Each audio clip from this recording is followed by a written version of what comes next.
tarde a todos e obrigado pela presença. Finalzinho do dia, então eu espero que a gente tenha algo, né, legal aí, interessante para vocês. E eu acho que temos, sim. Principalmente, né, pensando agora nesse mercado de IA, que todo dia sai algo novo e todo dia tem, né, tem uma nova aplicação. Eu acho que a gente chegou num balanço muito legal de capacidades que vocês vão ver ao longo de hoje aqui. Tá? Eu sou o Luiz Santos, sou diretor da parte de engenharia de soluções aqui na H2O e estou aqui com o Anderson, também engenheiro sênior aqui do meu time, e a gente vai mostrar um pouquinho como a gente tem abordado essa prática todas as técnicas relativas à IA generativa aqui dentro da H2O.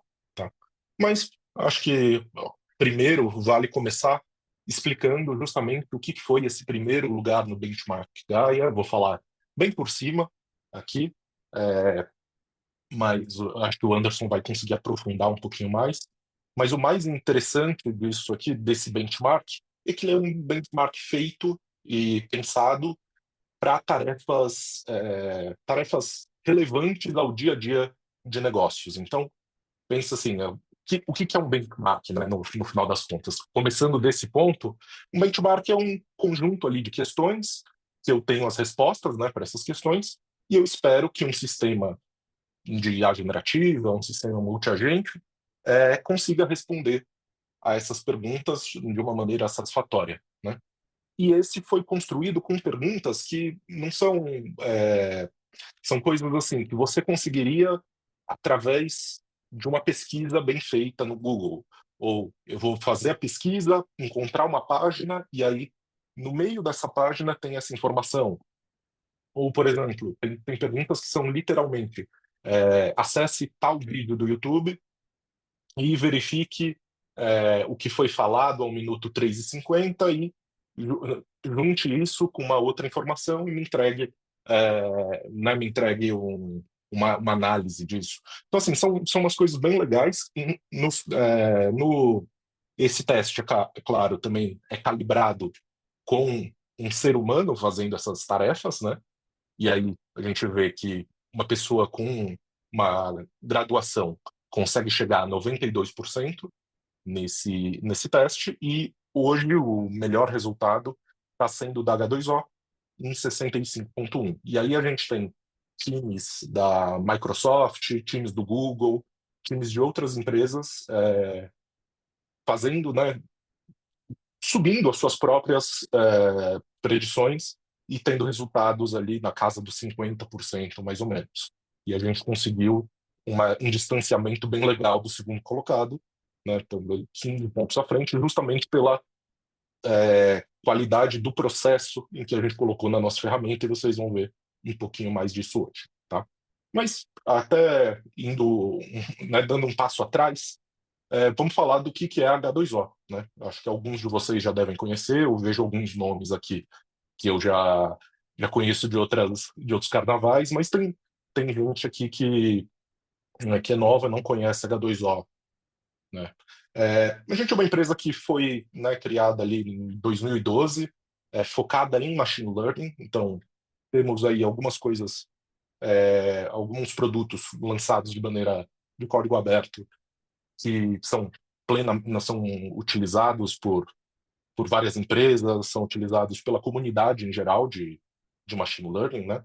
E ali, desde esse boom da IA generativa, a gente viu que a gente tem a capacidade também de fornecer alguns diferenciais bem claros para o mercado enterprise também. Tá? A gente está ali muito bem posicionado no quadrante mágico do Gartner, nas análises da Forrester também, estamos falando de, né, diversos players que fazem esse tipo de comparação entre soluções, sempre muito bem avaliados, e também temos aqui um grande diferencial, que são os nossos Kaggle Grandmasters. Né? Kaggle, para quem não souber, é uma plataforma de competições de ciência de dados que hoje, né, o Google é responsável pela plataforma, mas ela é aberta para qualquer empresa ir lá e falar, putz, eu tenho esse problema aqui, muito complicado, quem chegar na melhor solução possível, eu vou premiar com alguma coisa. E as pessoas competem e tal, e alguns chegam tem uma espécie de ranking, e alguns chegam no topo desse ranking. Né? Eu acho que hoje temos uns 4, deve ter uns 300, 400 Kaggle Grandmasters no mundo, e a H2O tem 20 aqui trabalhando, então é um pouquinho dessa pipeline aqui, sabe? É pegar o conhecimento que esses caras utilizam para ganhar as competições, inclusive, né, ano passado, retrasado, aconteceu a primeira competição com LLMs no Kaggle, e quem ganhou foi um time da H2O. Então a gente já ganhou, acho que umas 3 ou 4 competições de LLMs que aconteceram depois. Justamente porque esses caras estão acostumados a tirar o máximo dos modelos com os quais eles trabalham, e hoje, né, e aí a gente utiliza isso para também melhorar os nossos produtos e tudo mais. E aqui tem também uma visão geral dos clientes que a gente tem, tanto fora do Brasil, mas também no Brasil, né? Temos alguns clientes bem relevantes, e são ferramentas, a gente tem ali uma suite de ferramentas que são utilizadas em, em diversos contextos. Falando disso, né? Pode passar o slide, por favor? Falando disso, né? Falando um pouquinho dos produtos que a gente tem hoje, aqui na direita a gente tem a nossa plataforma de IA preditiva, então temos algumas soluções aí voltadas para né, predição, classificação, séries temporais, aquele machine learning clássico, vamos dizer assim, né? E aí a gente tem o Driverless AI, por exemplo, que é a nossa plataforma de AutoML, de machine learning automatizado, que, né, você joga uma base de dados ali, ele já tenta achar o melhor modelo, faz algumas coisas bem interessantes que vieram desse conhecimento aí dos Kaggle Grandmasters, né? E né, cria um modelo muito bom, cria documentação para esse modelo e tudo mais, e uma performance muito expressiva, né? A gente tem o H2O3, que é um produto open source, que é utilizado aí dentro do Spark, é utilizado por muita gente. Temos também a possibilidade de você criar seus próprios aplicativos low-code para entregar a informação de uma melhor maneira para o usuário final dentro de uma empresa, por exemplo. E aqui na esquerda eu tenho toda a nossa parte de Gen AI, de IA generativa, que são também resultado do nosso trabalho em conjunto, tanto com a comunidade open source, mas também com os nossos clientes, né? Então eu tenho soluções aqui como esse Procurement GPT, que é uma plataforma para fazer análise de contratos, análise de versões de contratos com IA generativa, ou né, maneiras de você achar erros naqueles contratos de centenas de páginas, e fazer isso de uma maneira muito, muito rápida e muito precisa, né? Temos aqui também o Enterprise H2O GPT, que é o nosso carro-chefe, vamos dizer assim.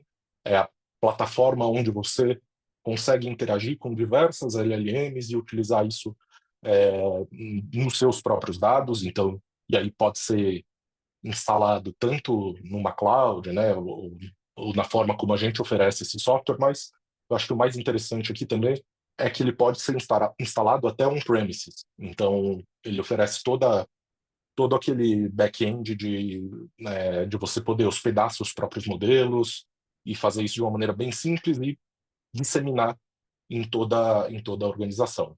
E aí, falando de open source, né, a gente também tem as nossas SLMs, né? A gente treinou diversos modelos aí ali na casa de até 3 bilhões de parâmetros, que eles são um bom trade-off ali entre capacidade de entendimento de linguagem, né, e uso de recurso computacional. Então, eles conseguem até ser executados sem GPUs, né? Eu consigo executar ele na CPU, e isso para ambientes fechados, para ambientes que precisam, né, de muita segurança, pode ser uma coisa bem interessante. A gente tem, inclusive, no nosso site um caso de uso com a AT&T nos Estados Unidos, no qual eles conseguiram diminuir muito o custo de uso de LLMs, né, o uso da OpenAI, por exemplo, porque eles começaram a utilizar SLMs da H2O para fazer algumas etapas anteriores no atendimento de um cliente, por exemplo. Então, ao invés de eu mandar a pergunta do cliente para o GPT-4 responder, eu consigo, primeiro com as LLMs da H2O, eu consigo fazer o fine tuning para ter uma classificação melhor, já entender qual que é o problema que o cliente está tentando resolver e já apontar de uma maneira mais efetiva só para documentação referente àquele problema que o cliente quer resolver. Então, eu diminuo muito o custo de chamadas que eu tenho ali para provedores externos, né, que vão te cobrar por token. E, aliás, esse é outro grande diferencial, né? Quando você faz o hosting das suas próprias LLMs, se você tem o hardware, ou tem o hardware até em cloud, você não paga por token, né? A nossa maneira de vender esse produto não é por token, ela é por capacidade. Então, você tem ali a sua LLM disponível e capaz 24/7. Tá? Então, essa é uma visão um pouquinho geral. Acho que pode passar, Anderson. E eu prometo que já estão acabando aqui esses slides né, slides mais boring aqui, mais chatos, que não tem nada tão relevante, né, do ponto de vista de quem está assistindo, tá? Mas acho que é bom para a gente dar uma base e esperar e vocês entenderem o que espera, o que a gente vai conseguir mostrar adiante, tá? Então, eu tenho. Aí sim a gente começa a falar do que a gente tem colocado dentro do H2O GPT Enterprise, tá? Que é toda a nossa parte de IA agêntica, e, e aí é uma. Vamos dizer assim, a nossa definição de agente ela é multi-agente por definição, vamos dizer assim, porque é um agente que sabe utilizar outras ferramentas e sabe encadear vários steps. Então, é um agente que chama outro agente e aí vira uma cadeia de 80 passos, tá? E que funciona muito bem, tanto é que o nosso resultado ali no benchmark Gaia, tá? Então, a gente tem uma série de capacidades incluídas nesse agente. Então, eu tenho tanto uma possibilidade de análise de contratos, de análise de documentos em geral, através do nosso produto Document AI. Então, ele já gera um JSON, né? Ele consegue analisar um documento, gerar o JSON e aí colocar isso para outro agente analisar. Análise multimodal de áudio, visão, inclusive vídeos, tá? E aí é legal que você acaba vendo, você não está utilizando só uma LLM, é claro. É interessante utilizar uma LLM multimodal para esses problemas, sim, mas às vezes você consegue utilizar várias LLMs distintas no que elas fazem de melhor.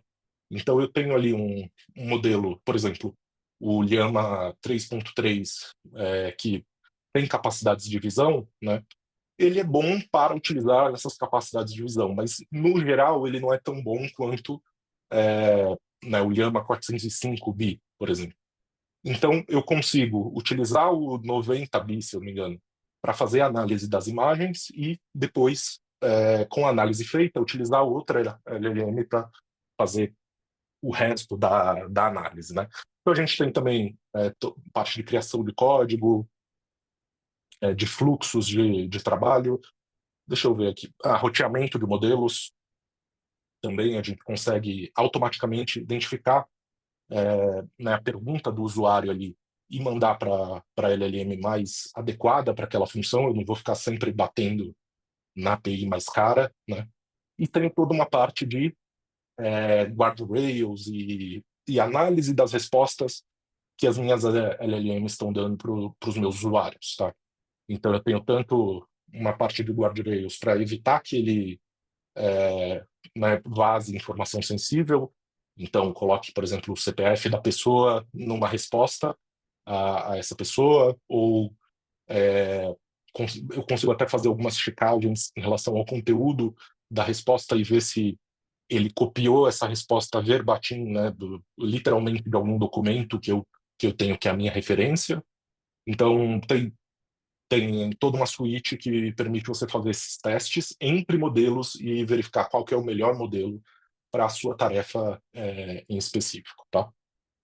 Você pode seguir aqui um overview bem genérico, mas justamente como eu falei aqui, né, toda essa parte de proteção para segurança de IA, né? Então, os guardrails, que aqui foi traduzido como grades de proteção, mas guardrails em geral, né? Então, eu posso, por exemplo, evitar, como eu falei, né, que ele fale CPF ou número do cartão de crédito, alguma coisa assim, ou eu posso definir o comportamento da LLM quando eu perceber que tem isso na resposta, então eu posso só dar uma mensagem de falha, ou eu posso só colocar colocar uma máscara em cima dessa informação, ou seja, não dar informação, mas eu dou a resposta normalmente, só que ao invés de escrever, né, colocar os números ali do CPF, eu só omito isso, né? E também, e aí o que eu havia falado também aqui na esquerda, toda a parte de RAG da plataforma, ela permite também você referenciar o material fonte né, e dar essa transparência aí para o usuário final, tá? Pode seguir? Acho que a gente também tem aqui justamente o que eu estava falando, né, da parte de geração de JSON a partir de um documento. A gente focou muito nessa parte, isso é muito legal, que várias LLMs que você tenta utilizar hoje, elas muitas vezes não funcionam muito bem com dados tabulares, né? Se eu tenho um documento, por exemplo, o balanço de uma empresa, e esse balanço tem, obviamente, né, vai ter várias tabelas, várias coisas, muitas vezes não funciona direito por causa da forma como o documento é parseado. E a gente focou muito nisso porque, né, a maior parte dos nossos casos de uso, dos nossos clientes, vai, né, necessariamente envolver documentos assim. Então, tem todo um foco ali em fazer isso funcionar da melhor maneira possível, tá? E, como eu já havia também mencionado antes, né, toda essa parte aqui de análise multimodal, de áudio e visão. Então, eu consigo fazer vários modelos conversarem entre si, né? Então, por exemplo, eu vi ali o diagrama, eu vou mandar isso para o modelo transcrever, né, transcrever de alguma maneira, de alguma maneira textual, e aí depois com esse texto eu consigo transcrever isso em código para alguma biblioteca que vai montar o fluxo, o diagrama que eu tenho, né? E aí, em seguida também, aqui uma parte bem legal, que aliás, também já havia falado, né? Essa parte de roteamento de modelos, basicamente esse gráfico aqui na esquerda é um dashboard quase que em tempo real que a gente tem dentro da plataforma, que permite você comparar modelos distintos, né? Ele sempre está analisando ali o custo por token ou alguma métrica derivada disso, e as taxas de acerto, né, desses modelos em determinados benchmarks. Então, e aí, a gente também tem benchmarks muito focados em RAG. Então, né, até benchmarks próprios que a gente tem desenvolvido para isso. Então, você consegue ver a força relativa, né, de a performance relativa de cada modelo nesse contexto. E também, aí aqui na direita, é toda uma parte de análise do conteúdo. Então, eu consigo, por exemplo, né, eu tenho uma base ali dos meus documentos, ele consegue clusterizar e, né, fazer uma análise de tópicos nos documentos e depois utilizar isso como base para alguma avaliação da performance do modelo em cada um dos tópicos distintos. Então, e até utilizar o feedback humano, né, aquele joinha para cima, joinha para baixo na interface. Então, conforme os seus usuários estão utilizando a plataforma, utilizar isso para você conseguir entender a performance dos modelos nesses tópicos distintos, tá? E em seguida, a gente tem acho que a parte mais interessante que eu acho que nós vamos mostrar aqui hoje, o Anderson vai mostrar daqui a pouco, tá? Que é justamente colocar esse agente da H2O na prática, tá? E qual que é, acho que a grande diferença aqui é que a gente deixou o agente é ótimo, né? Mas o, o agente ele fica solto no sentido de escrever código. Então, a nossa abordagem para esse problema é muito code first. Ou seja, cara, eu não vou colocar, por exemplo, aquela pergunta clássica, né? Quantos R's tem em Strawberry? Ele é ruim para fazer esse tipo de análise. O texto ele é tokenizado quando ele entra na LLM. Ele não vê letras individuais na palavra.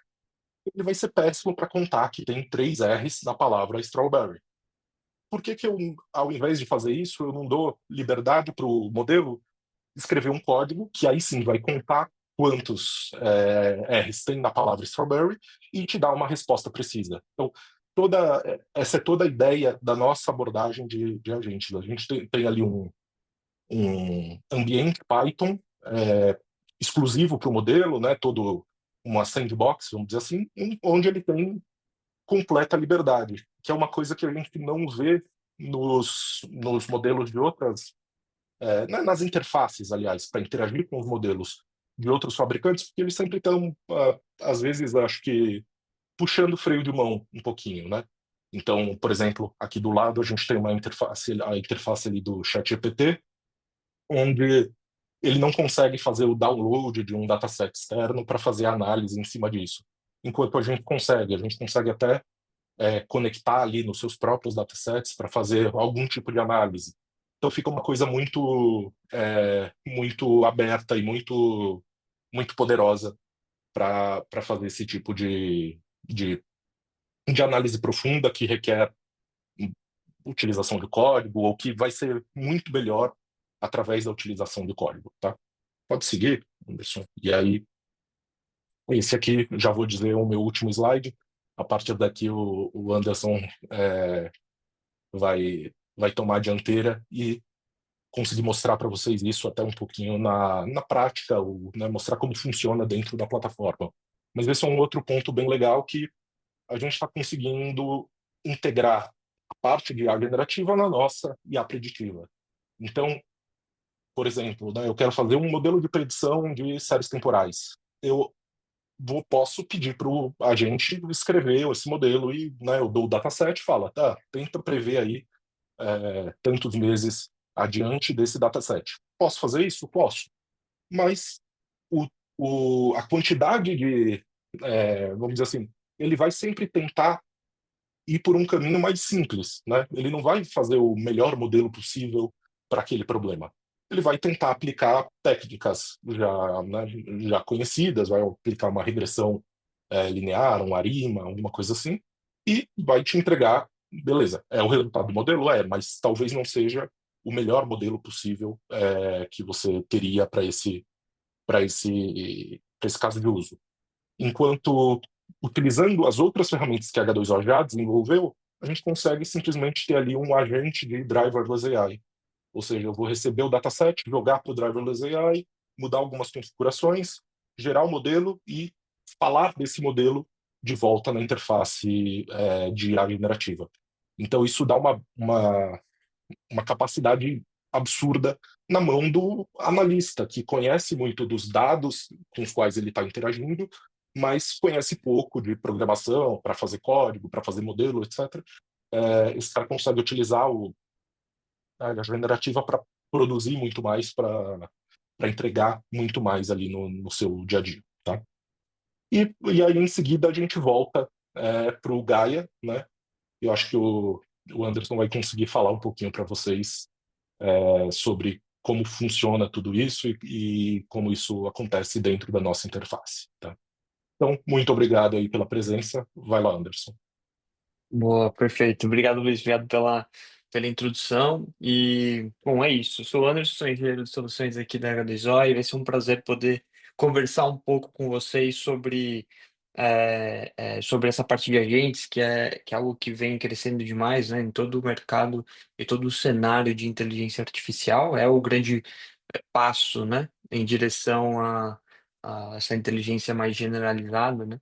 Então, e agora é minha responsabilidade tentar explicar um pouco melhor como é que funciona esse benchmark do Gaia, por que que ele é tão relevante, por que que muitas empresas, incluindo a gente, estão olhando com mais cuidado para esse benchmark, dentre inúmeros que existem hoje por aí, e linkar isso como a nossa solução lida com a parte de agentes. O Lee já foi bastante didático nessa parte, mas eu vou tentar entrar um pouco mais de detalhes, né, em como que a gente produz esses agentes, por que que a gente está conseguindo construir algo tão relevante nesse cenário de multi-agentes, entrando um pouco mais na parte técnica, tá? Então, eu acho que vai ser 30 minutos bastante construtivos aqui para gente, tá? Mas falando um pouco mais sobre o benchmark do Gaia, especificamente. Hoje tem inúmeros benchmarks, né, disponíveis para que a gente consiga utilizar, voltados para código, uns voltados para jogos, né, para realização de jogos de maneira autônoma, para a parte de robótica. Então, tem inúmeros benchmarks disponíveis para gente. E o Gaia, especificamente, ele foi gerado pela Meta, né? Inclusive com a supervisão do Ian LeCun, né? Que é um dos grandes nomes aí da inteligência artificial mundialmente.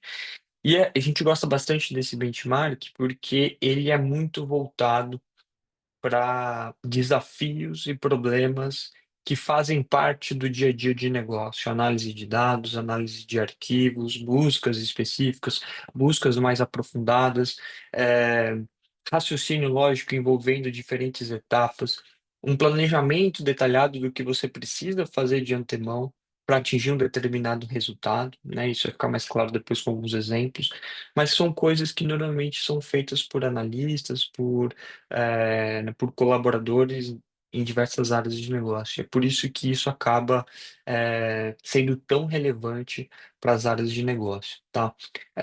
Esse é um benchmark com quase 500 perguntas, divididos em níveis de dificuldades distintas, né? Então, cada nível de dificuldade vai demandar coisas específicas, ferramentas específicas ou agentes específicos para resolver, uma combinação de agentes específicos para chegar naquele resultado e um número específico mínimo, né, o máximo de etapas para que a gente consiga atingir aquele resultado.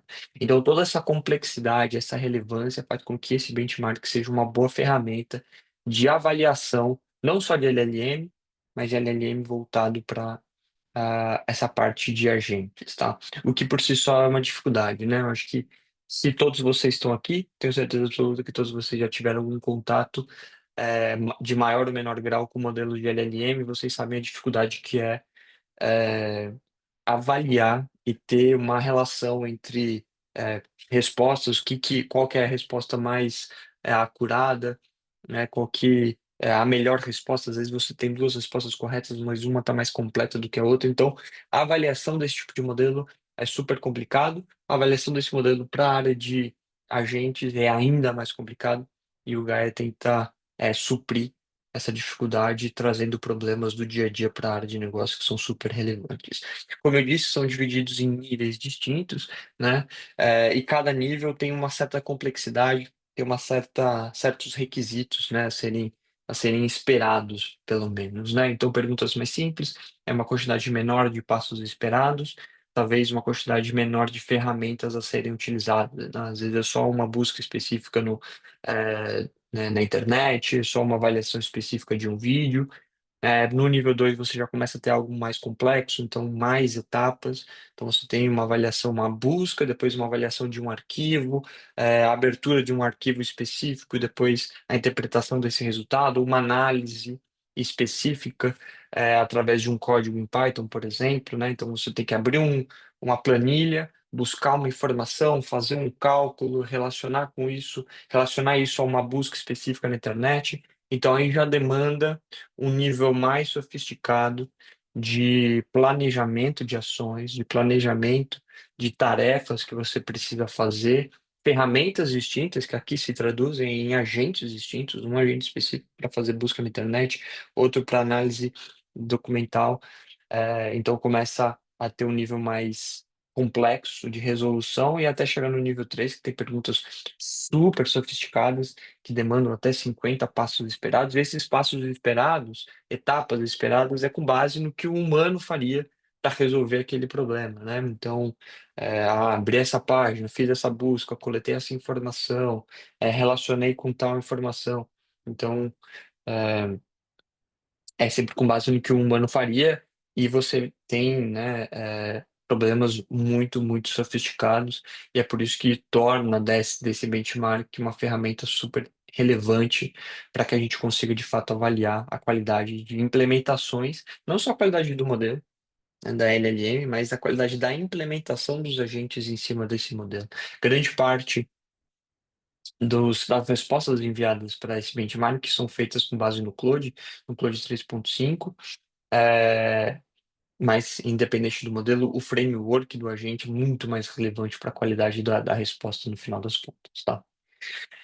E aqui um exemplo que eu trago de uma dessas questões, é uma questão de nível 3, que é justamente uma pergunta desse tipo. Então, de acordo com a Wikipédia, quais são os países asiáticos que ainda têm monarquia e que têm acesso ao mar em 2021?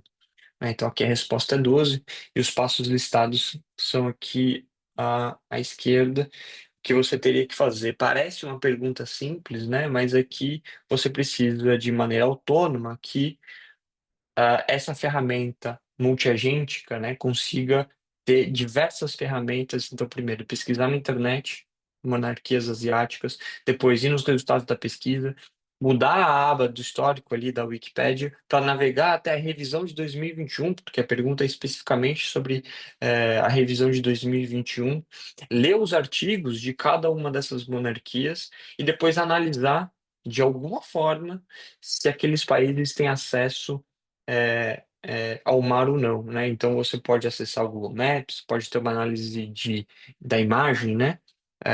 Ou algo desse tipo. Então, imagina quantas ferramentas ou quantos agentes que você precisa fazer, e aqui na direita a gente já consegue ver, tem o Google Search, Python Coding, acesso à internet, artigos específicos da Wikipedia.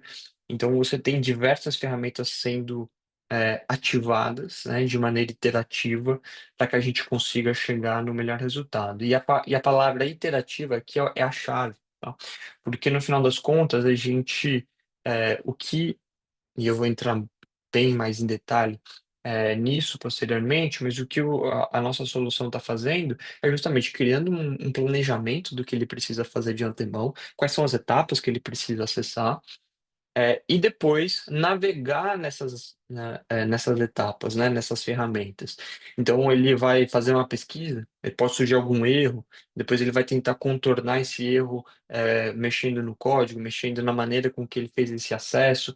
Ele vai navegando nas dificuldades e coletando suas informações de maneira crítica. Então, ele se autoavalia, né, à medida que isso vai passando. Então, é uma parte interativa, quando ele vai de fato avaliando a qualidade da resposta, até de fato chegar na resposta final. Vou adiantar um pouco aqui, ele demorou uns 2, 3 minutinhos para responder, mas dá para ver que ele vai acessando o documento das monarquias asiáticas, vai avaliando uma por uma, para que a gente consiga chegar na resposta final, e depois ele lista todas elas, e a nossa resposta final é justamente essa resposta aqui, que é 12, que é o que deveria ser, né? Então ele acerta aqui a resposta para gente, e o mais interessante é que ele depois mostra quais são todas as dezenas de referências que ele utilizou para responder a essa pergunta. Essa é uma das perguntas de nível 3 que foram utilizadas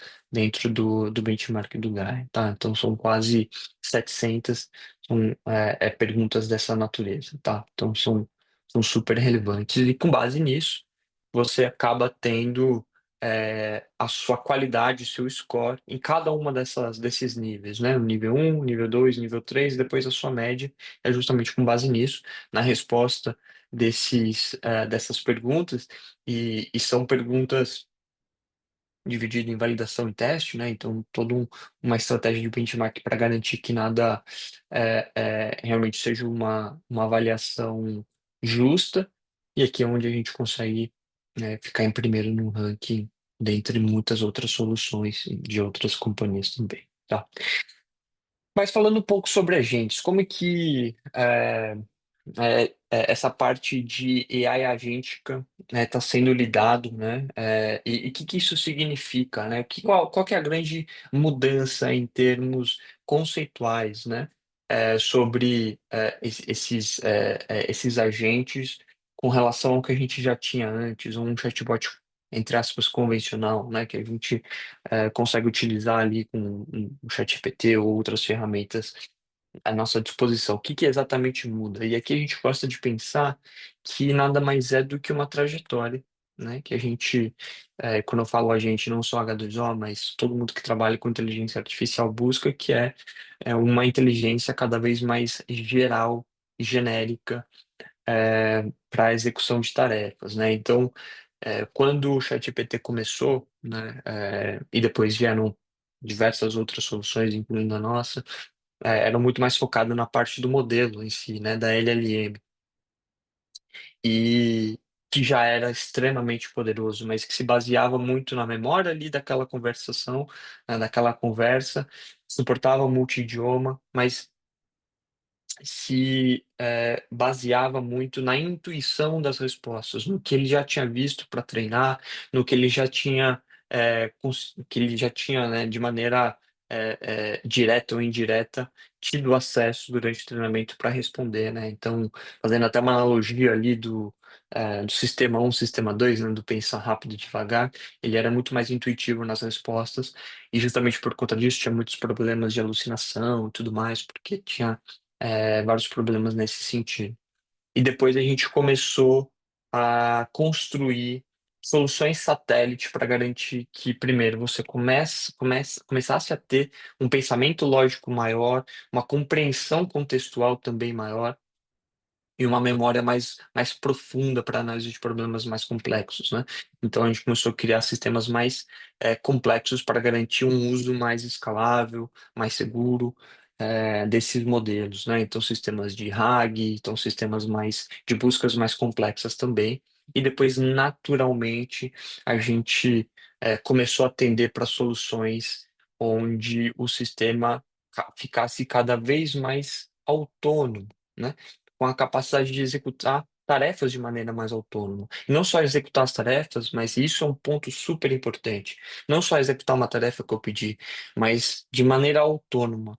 Planejar o que ele vai fazer em termos de tarefa, avaliar se aquilo faz sentido, avaliar a resposta daquilo para ver se aquilo faz sentido também, e utilizar de um cenário multi-ferramental, onde ele pode ter acesso à internet, Python e tudo que ele tem acesso a, de fato, chegar numa resposta como a gente mostrou ali. E isso é só uma etapa, né? Hoje, o estado da arte nos permite chegar até esse ponto, tem diversas soluções, mas hoje a gente já está chegando no nível onde esses modelos podem até ser inventivos, né? Trazer algo inédito, resolver problemas inéditos no campo de ciência e da medicina, e depois chegar em níveis ainda mais gerais, né? Mas isso é importante contextualizar de onde a gente veio, para onde que a gente está indo, e onde que a gente está nesse momento, nesse cenário tão relevante de agentes. E falando um pouco mais de agentes, tem inúmeras maneiras em que isso pode ser implementado. Né? Esse conceito que eu mencionei de mais autonomia, de resolver problemas de uma maneira mais autônoma, planejando o que ele vai fazer em termos de tarefa e executando, tem N maneiras que a gente possa fazer, né? A gente até pode mencionar, por exemplo, o System Prompt, onde a gente define quais são as características de um determinado modelo, né? O mesmo modelo, a gente vai definir as características como uma maneira de você transformar aquilo num agente mais rudimentar, né? O que a gente chama de zero shot, ou seja, sem ver nada, ainda sendo apoiando só na intuição daquele modelo, mas já de uma maneira indireta orientando a resposta dele, ou então um sistema de RAG que a gente julga que seja um many shot, né, onde ele vai conseguir consultar de uma maneira profunda algum material, trazer essas informações e não só se apoiar na intuição, mas se apoiar em materiais que a gente disponibiliza para ele também, é uma maneira de orientar e transformar aquilo em um agente específico, mas isso são coisas que foram desenvolvidas já no início, né, da utilização do LLM, e hoje você tem algo muito mais voltado para ações e ferramentas, né? Transformar esses agentes em ferramentas onde eles vão colaborar ali para atingir objetivos diferentes. Tem inúmeras maneiras de se fazer isso, né? Você tem até ferramentas agênticas que podem ali interagir com o seu teclado e mouse, né, para clicar e interagir com uma página, interagir com algo, também isso é possível. Então, tem inúmeras soluções criativas para tentar tacklar esses problemas, tá? Então, isso é super relevante. Então, quando a gente está falando dessas ferramentas, todas elas necessitam de um stack, de um stack de tecnologia, ou seja, um conjunto de tecnologia específica então, desde a infraestrutura da cloud, desde até modelos fundamentais, então você precisa de um bom modelo de LLM para que ele consiga prover a inteligência necessária para a execução dessas tarefas, de orquestração dessas tarefas.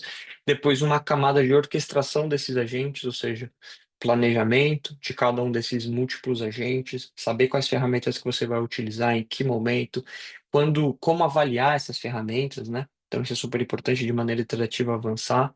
Depois, as plataformas em si, né, que são super relevantes, como que você vai pegar toda essa orquestração que você criou e implementar de uma maneira enterprise, né, para que isso seja seguro, para que você tenha todas as ferramentas de segurança que o Luiz mencionou.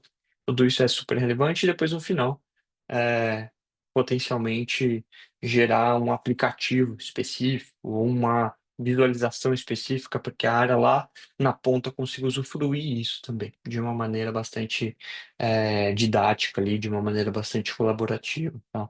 Então tem inúmeras soluções, né, hoje no mercado que fazem cada uma dessas etapas, são empresas distintas, soluções, frameworks distintos para cada uma dessas etapas, e hoje a gente se orgulha bastante em dizer que hoje a gente está presente em absolutamente todas elas, desde a prover uma infraestrutura na cloud, modelos fundamentais, hoje a gente tem bons modelos que são ali na casa de 3 4 bilhões, que são super úteis para fazer em diversas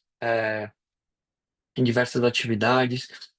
Tem o Enterprise H2O GPT, que a gente acaba de mostrar que é responsável por essas duas camadas, tanto na parte de orquestração e planejamento, como na parte da implementação mesmo desses agentes, para que a gente tenha segurança, e também a parte de aplicações, né? Poder criar com total liberdade uma janela para que o usuário consiga interagir com esses agentes criados, tá? Bom, falando um pouco mais em detalhes nos frameworks dos agentes, né? Então, hoje a gente tem, quando a gente fala naquelas duas etapas ali intermediárias da orquestração, da camada de orquestração dos agentes, da implementação, hoje tem uma plethora de possibilidades hoje no mercado. O H2O GPT é uma dessas implementações, são inúmeras empresas, inúmeras soluções prometem, né? Fazer algo desse tipo, cada um com as suas características, cada um com as suas principais features, né? E aqui a gente construiu um pequeno resumo de todas elas, né? E aqui a gente tem os principais insights, né, que a gente pode trazer. Então, justamente, aqui ele até sugere uma implementação para uma implementação enterprise o H2O GPT-E, que lidera o Gaia com 65%. E toda essa tabela, toda essa pesquisa que envolveu a construção desse material foi justamente feito pelo H2O GPT. Então, um único prompt pediu para que ele construísse essa tabela em Markdown, fizesse todas as pesquisas e conseguisse construir de uma maneira didática para a gente mostrar aqui. Então, com um prompt, a gente conseguiu fazer toda essa pesquisa, concatenar todas essas informações e organizar numa tabela que a gente conseguisse mostrar, tá? Então, isso mostra um pouco do que a gente está falando. Mas ótimo. Então, a gente já explicou bastante o que é, né, os agentes de maneira geral, nesse cenário de inteligência artificial, onde que a gente se encontra, para onde que a gente vai, né? A gente já conversou um pouco sobre o Gaia em si, por que que ele é tão relevante, e agora eu quero mergulhar um pouco mais na nossa solução, né, na H2O, no H2O GPT Enterprise, como que a gente lida, né, com esse problema em mais detalhes, na parte de agentes, e por que, no final das contas, ele acaba sendo tão poderoso no benchmark que simula problemas de negócio, né? É, E é justamente por isso, né? Quando a gente faz uma pergunta como essa, né? Então, pedindo uma análise e impactos econômicos de um aumento da taxa básica de juros, né? Então, dia 29 de janeiro teve um aumento de 1%. E eu peço para ele resumir os principais impactos dessa avaliação, sem absolutamente nada, que ele não está trabalhando com nenhum material, nenhum RAG, nada. Ele simplesmente está fazendo pesquisas interessantes na internet, resumindo e fazendo uma avaliação, tendo um raciocínio lógico nesse sentido. E é justamente isso que ele faz. Quando eu faço essa pergunta, ele vai é, pesquisar aqui para gente. Então ele vai na parte de agentes, ele vai fazendo toda essa pesquisa, vai trazendo os materiais mais relevantes, depois ele vai mostrar para a gente as referências que ele utilizou para construir esse material. Então ele vai fazendo pesquisas, ele vai, isso é super interessante, ele vai fazendo pesquisa, vai obtendo suas informações, vai parseando esses dados e incluindo e construindo ali uma pequena base de dados interna nesse processo de planejamento.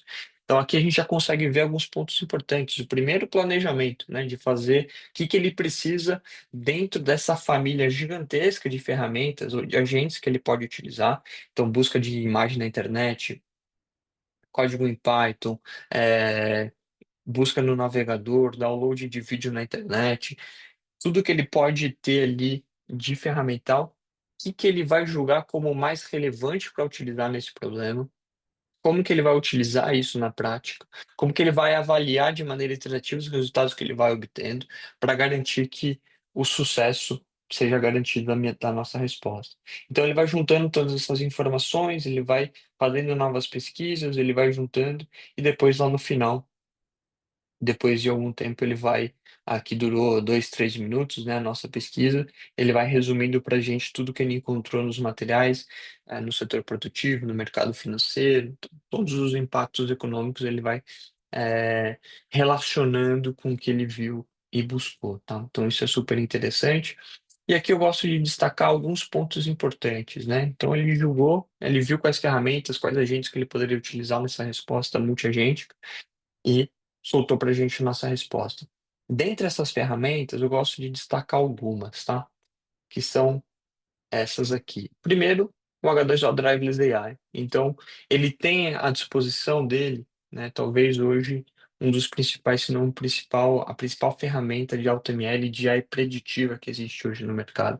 Então, se essa pergunta envolvesse fazer uma projeção, um modelo específico a partir de uma base de dados, ele teria acesso para conseguir construir.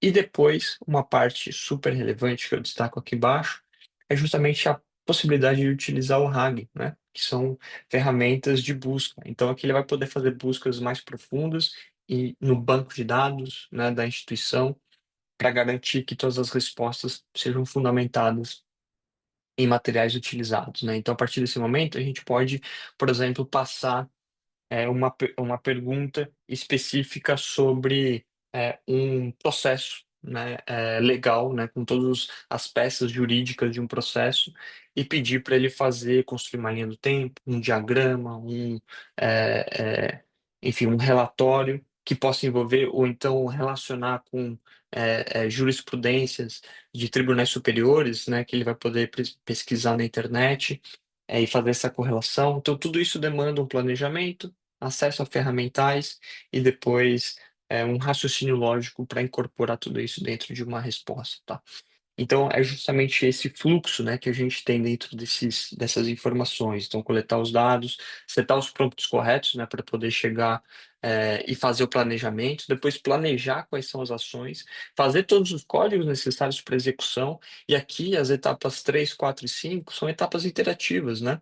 Ele vai escrever o código, usar a ferramenta, avaliar a resposta, ver se isso faz sentido, voltar, replanejar se for o caso, reestruturar as ferramentas e avaliar até que ele esteja satisfeito com a resposta. Depois vai passar por uma camada de proteção e entregar a nossa resposta, tá?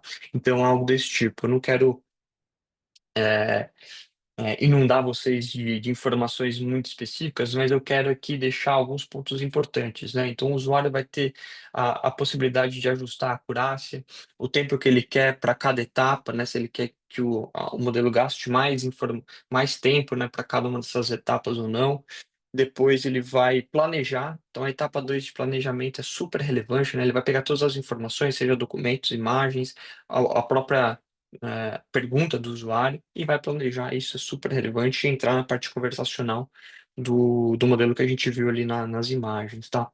É, então isso vai ser iterativo. Ele vai planejar as ações, vai entrar na parte conversacional, na parte agêntica, estruturar o multi-agente, ver quais são os resultados, julgar, replanejar se for o caso e avançar à medida que isso for sendo é, é, avaliado de maneira positiva, né? Algo desse tipo. Então ele vai ativar algum daqueles agentes que ele listou, vai gerar o código, vai executar, vai checar os resultados, né? Numa parte de autocrítica, de autoavaliação, e depois ele vai ver se aquilo é suficiente ou não. Se não for, ele vai voltar, vai adicionar aquela resposta no banco de dados e vai voltar.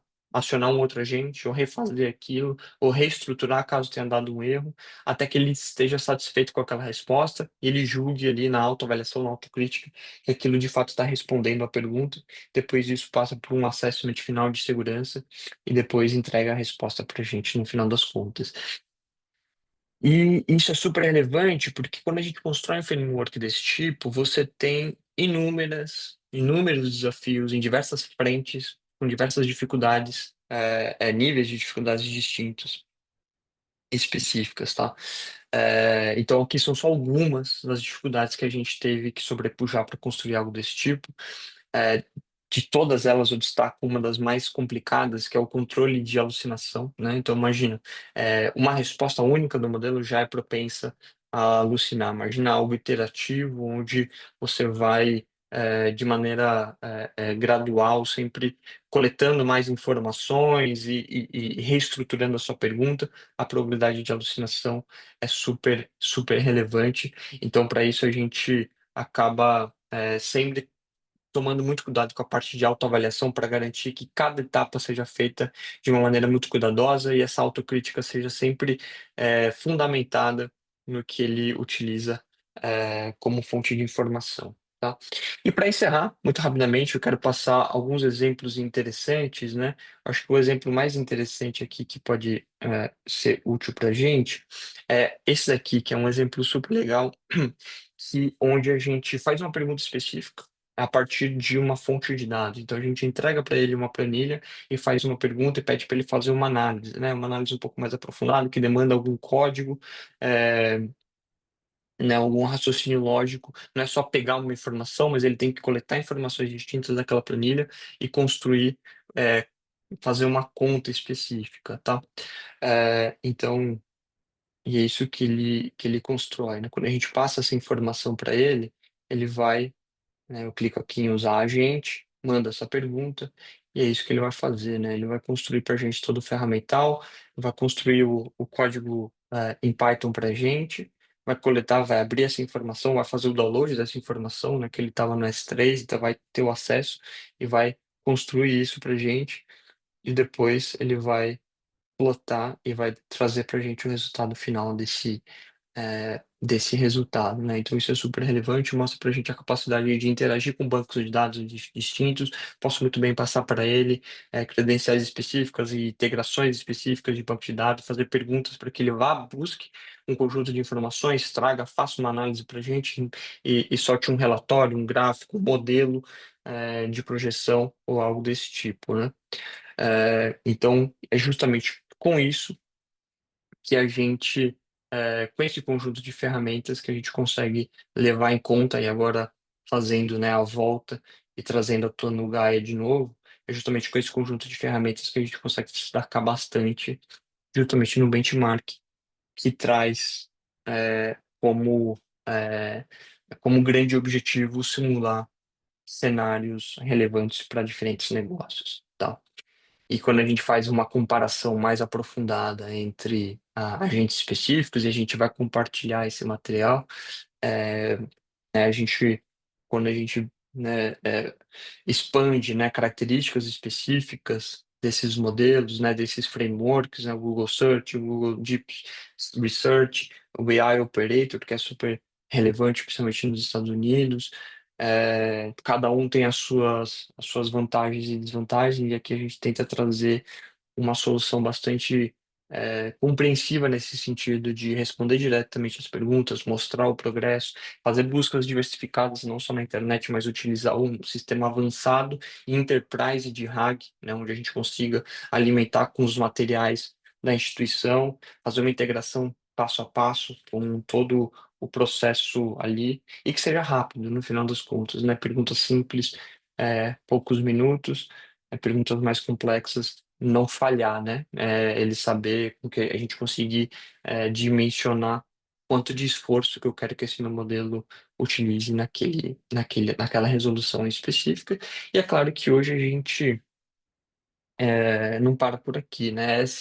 Na verdade, o resultado que a gente soltou no Gaia e que tem 65% é um resultado de 2 meses atrás e muita coisa foi construída desde então e muita coisa está sendo construída nesse momento, né? Então, a gente está tentando trazer novas novidades, integração de diferentes nativas de dados com Teradata, Snowflake, coisas desse tipo, aprimorar ainda mais o EDA quando a gente utiliza eh, dados estruturados, né?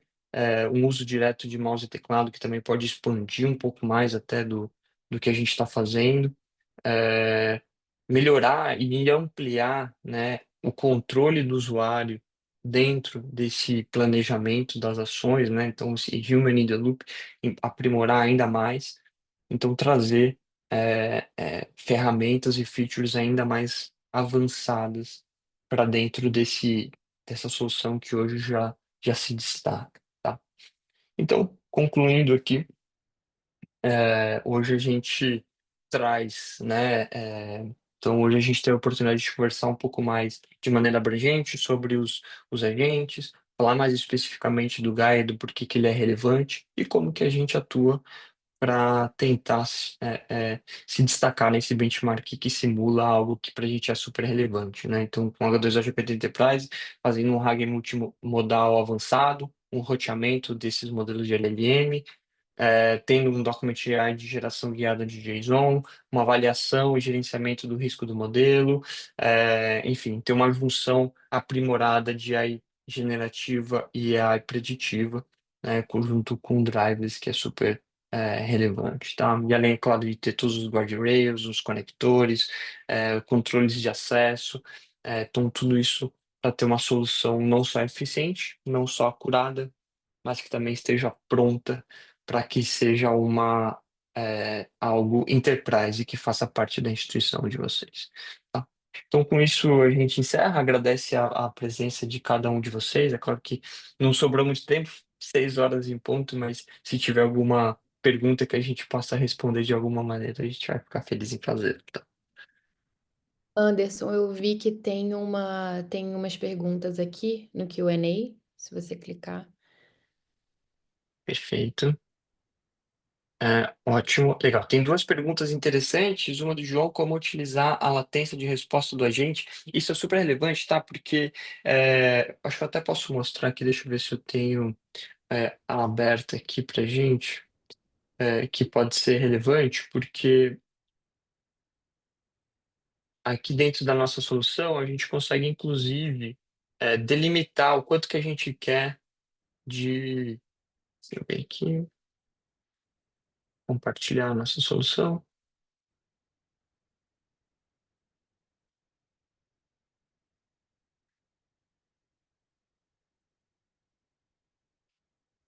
Compartilhar. Então, na parte de configurações, na parte de agentes aqui em configuração, a gente até pode definir alguns parâmetros importantes, tá? E delimitar qual que é a latência, qual que é a demora, né? Qual que é a energia que esse modelo vai gastar em cada uma das perguntas.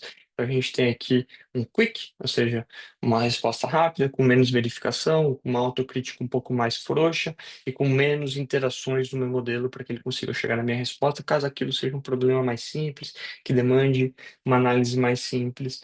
Ou então, se é algo mais aprofundado, que são várias etapas de pesquisa que ele precisa correlacionar, aí eu posso chegar aqui numa acurácia máxima, aumentar bastante o número de iterações para que ele consiga chegar na melhor resposta possível, tá? Então, isso é super relevante, tá? E aqui o nosso LLM está em automático, justamente porque ele vai fazer um roteamento automático da escolha desse modelo, dos inúmeros modelos que estão aqui disponíveis para a gente, qual que ele vai escolher em termos de acurácia, em termos de precificação. Então, ele vai fazer esse roteamento também automático e de maneira inteligente, tá? Então, essa é uma boa pergunta e que a gente E tenta taclear com a interação do é próprio legal, usuário. é legal mencionar, Anderson, que qualquer pessoa pode entrar no nosso site e testar o agente versão freemium. Então, entra no Exatamente. site Exato. h2o.ai. E aí, logo na homepage, tem uma parte que mostra que é Chat Now. Então, vocês podem clicar lá e dá para testar a versão freemium com todos, assim, tudo isso que o Anderson mostrou, né? Claro que não é a versão Enterprise, mas já dá para ter uma boa ideia de como é que funciona. Perfeito. Isso mesmo. E aí tem Sim, outras perguntas. gente. Ah, legal. A gente tem um pouquinho mais de tempo. Então a gente pode dizer que H2O é uma opção alternativa ao ChatGPT, Gemini e DeepSeek. Essa é uma boa pergunta e eu diria, responderia de duas maneiras. Sim, é uma alternativa, principalmente nos frameworks de agente, sem sombra de dúvida nenhuma. Mas também eu diria que é uma solução complementar a alguma dessas soluções, né? Porque nada impede que a gente utilize esses agentes com um modelo do ChatGPT por trás, um modelo do Gemini por trás, um modelo do DeepSeek, que é open source por trás, que tem as suas vantagens nesse sentido também. Então, e pode ser uma ferramenta complementar a essas, ao utilizar o framework de agentes, que é super robusto, que a gente vem desenvolvendo já há muito tempo, em cima de modelos poderosos que outras empresas estão fazendo, seja open source ou não, tá? Então, essa é uma boa pergunta. É, e a última pergunta da Ana é quantas pessoas envolvidas e quanto tempo para chegar nessa solução? Essa é uma solução que a gente vem desenvolvendo. Hoje a gente tem dezenas e dezenas de desenvolvedores trabalhando nisso já há bastante tempo, e é claro que isso é um trabalho bastante iterativo, né? A gente tinha soluções iniciais de agentes, foi melhorando ao longo do tempo, dá até para ver a progressão do nosso resultado dentro do próprio benchmark, como isso foi evoluindo ao longo do tempo, né? Então, isso é um trabalho exaustivo e iterativo também na construção dessas ferramentas. Isso, pessoal. Se vocês tiverem mais alguma dúvida, vocês podem responder o e-mail que eu vou mandar com a gravação. Podem também adicionar a gente no LinkedIn, enfim, a gente pode trocar mensagens por lá. Anderson e Luiz, muito obrigada. Foi incrível. Espero que vocês tenham gostado. Também queria aproveitar o tempo de todo mundo que estava aqui assistindo, né? A gente sabe que tempo hoje é o bem mais precioso, então acompanhar a gente aqui por uma hora é muito, muito legal. A gente saber que vocês estão aqui com a gente. É isso. Luiz. Maravilha. Obrigado, pessoal, pela presença de todos. Boa noite. Obrigado, pessoal. Obrigado pelo presente.